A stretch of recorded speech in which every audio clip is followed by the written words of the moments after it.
Number 10, approval of the homeschool applications, HE 01-1011 through HE 76-1011.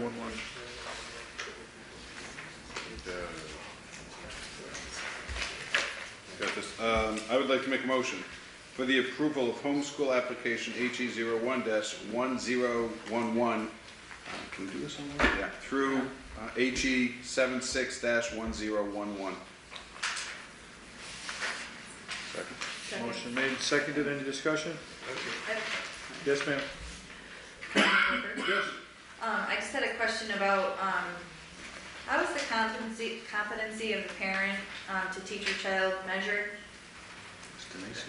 Denise. Basically, they will, provide their credentials for those that are teaching their children. Many of them are not. They're going through online programs, so it's online.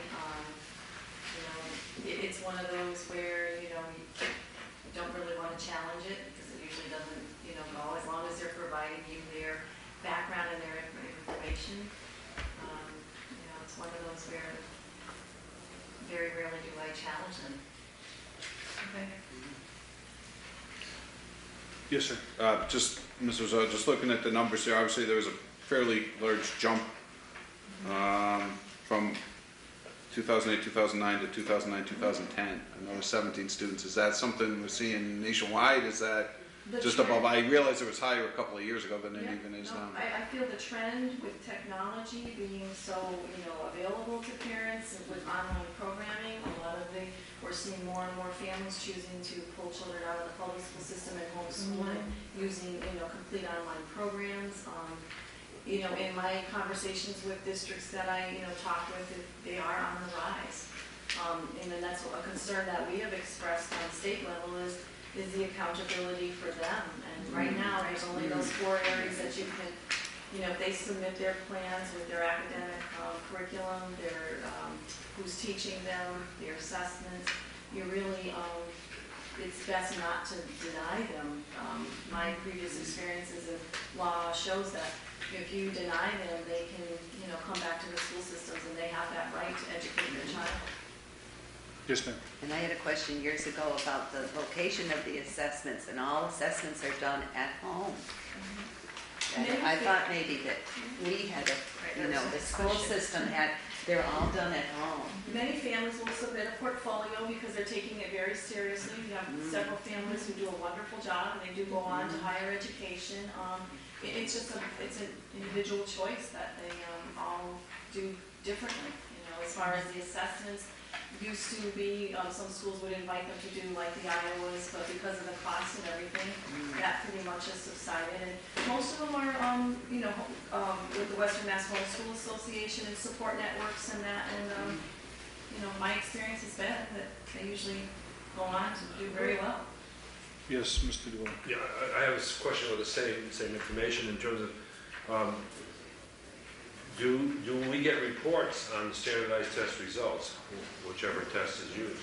If parents are using it, they will submit it with us in their portfolio. I have a lot of children that will do their own individual standardized assessments, and they will provide me with the reports that they're doing it.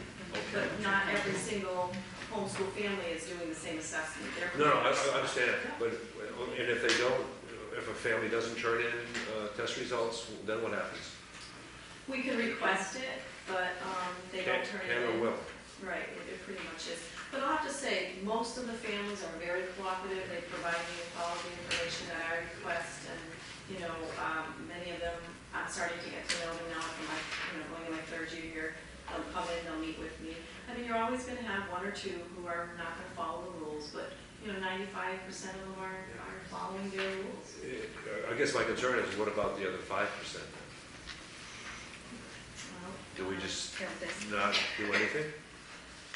Well, pretty much as long as they're supplying me with their curriculum and their applications in order, I will not deny them because I know it will not hold up. It's their legal right to. No, I'm not talking about the legal rights, but we have legal rights too in terms of setting policies, and the policy says here, periodic standardized testing to ensure educational progress and the attainment of minimal standards. Now, there's been a big to-do lately, as you know, in the paper about MCAS and the Common Core and everything else, and we test every other kid. You get those test results. They and- don't take the MCAS. I know, but I'm saying we have it as a policy to test kids, and I think we should test all these kids and get the results. And that would be something that would have to be funded by, No, the families do it. Well, can I, you know, if I may, this is a state issue, so Yes. this is not our issue. This is, the Constitution allows them to have this situation. Take it up with Representative Humison and Senator Right. Knappick, and we can put That's this not in what this this. says. Get this one, okay. That's not what this says. No, homeschooling is No, by and large. I'm in favor of homeschooling, and I was just out in Nevada, and they have a virtual high school there, a virtual high school. Well, many of the families, a large number of Virtual families are doing, Penn Greenfield's Foster, doing the Abeka, there's several online programs that their children are enrolled in, and their assessments are part of that enrollment piece. Then you have some that will pay for their own and then will submit them, and then others will do a portfolio assessment, where they'll gather all of the materials that their children have done in their assessments and will share them with me. We're doing what we're supposed to be doing. Yes, we are complying. Thank you. I just don't want us to be put in a position where somebody says, you didn't measure what you're supposed to, and No, don't sue you. no, it's a state issue. Responsibility. Okay, Okay. thank you. All right, so. Mr. Sullivan made the motion, did somebody second? One second. Mrs. Sullivan, Seconded, okay. all in favor? Aye. Aye. And opposed? No, thank you.